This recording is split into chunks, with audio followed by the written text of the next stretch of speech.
లలిత సహస్రనామంలో ఒక్కొక్క నామం ఒక్కొక్క కోరిక తీర్చడానికి మనం చేసుకుంటాము.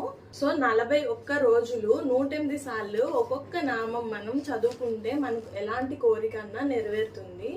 మనందరికీ తెలుసు కదా లలిత సహస్రనామం అనేది ఎంత పవర్ఫుల్ అనేది.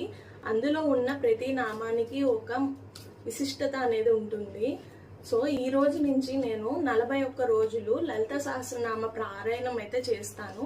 అంటే ఏదైతే మన కోరిక ఉంటుందో దానికి సంబంధించి ఒక నామాన్ని తీసుకొని 108 సార్లు రోజు ఉదయం పూట జపించి మాంసాహారాలు గాని ఎలాంటి చెడు వ్యసనాలు చేయకుండా జాగ్రత్తగా మనం పూజ చేసుకుంటే మనం అనుకున్న కోరికలన్నీ నెరవేరుతాయి. మనం ఏ కోరిక అయితే కోరుకుంటున్నామో అది ఖచ్చితంగా నెరవేరుతుంది. అది అమ్మ మీద విశ్వాసం ఉంచి మీ బాధని అమ్మ పాదాలకు సమర్పించి గట్టిగా అమ్మని నమ్మి చేయండి.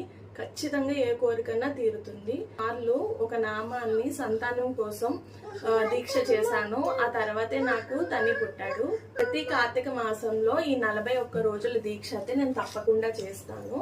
సో మీరు కూడా పాటించాలనుకుంటే ఫర్దర్ వీడియోస్ కోసం నా ఛానల్ సబ్స్క్రైబ్ చేసుకోండి. Thank you for watching.